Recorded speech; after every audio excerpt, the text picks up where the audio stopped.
Hey everybody. DeciCoder-1B was just released today, earlier today, and I really like models that are released in like the 1 billion parameter range. And you can see, because if we look at the resources here, I can run everything that I need and still not max out in a free Google Colab notebook, and then not have to connect the GPU if I have to. And then to me, that makes models in this range really interesting to play around with, because I can play around with them all the time. With this particular model, just going through the code, it's very straightforward. Pip install transformers. I'm leaving this in here. I think you need this for the remote connect, but I'm not 100% sure, so I'll just leave that there. And then pip install Gradio. If to get the Gradio interface, it's just really simple. It's just this Gradio call that I have here, and then importing Gradio as gr, and then setting up the output down here for the Gradio. And then we're just importing a couple of definitions from transformers, and pip installing torch, and then going through the code. Essentially, we're loading the model, which is a checkpoint model for DeciCoder-1B, loading it specifically to CPU in this instance, because using the free version of Google Colab, and I don't have T4 at the moment. Just connecting from the pre-trained, making sure that I'm using the pre-trained model, and then defining the outputs. I have it currently set to 100, the outputs are really short. You could adjust this really easily if you want to, and then just defining the decoder, which is the decoder that the model uses, and then creating the Gradio app that we're looking here, which is just the input and output essentially, and then giving it a title. And I could adjust the title and the description.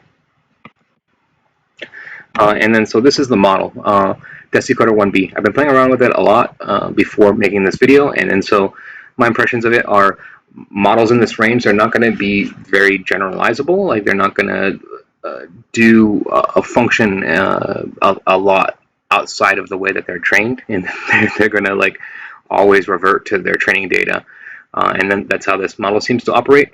So if you ask it generalized tasks, I would say that this model, I would not rely on this model for generalized code, on any level. If I'm using it for API calls, I tested it on connecting to SQL databases, connecting to Salesforce. It will generate outputs on those things, but it's I wouldn't trust the outputs. It was often wrong with the outputs there. But one thing that I noticed is that it always reverts to talking about neural networks,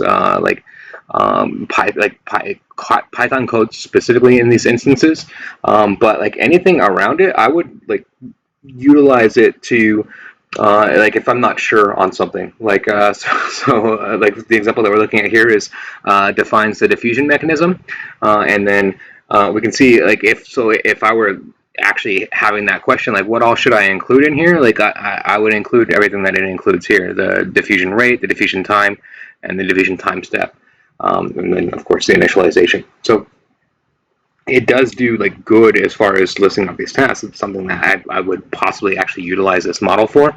And then just highlighting, you see that they recommend very specifically that if you want to prompt it without giving it code, then you essentially prompt it with comments, code comments. So defines the number of epochs.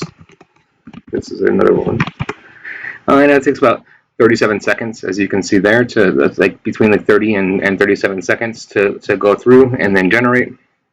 Again, I have it set to 100, so if we expanded it out, it would be a lot longer. And then one thing that I have noticed with models, especially in this 1B range, if you expand it out, it's going to get very repetitious.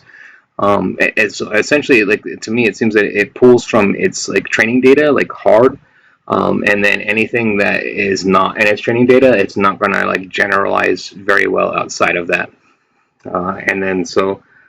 Here defines the number of epochs. Epochs equals 10.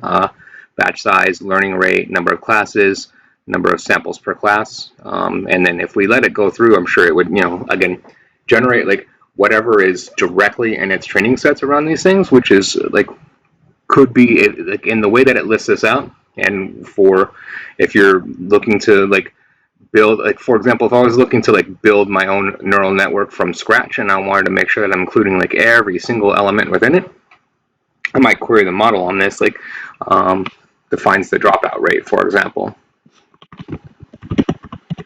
That might be another one. Like possibly I don't know what all I need to include to when I need to, like, when I'm running or testing the dropout rate of the model, and then so it's going to give me exactly, I'm pretty sure exactly what it's pulling from in its training set in this instance.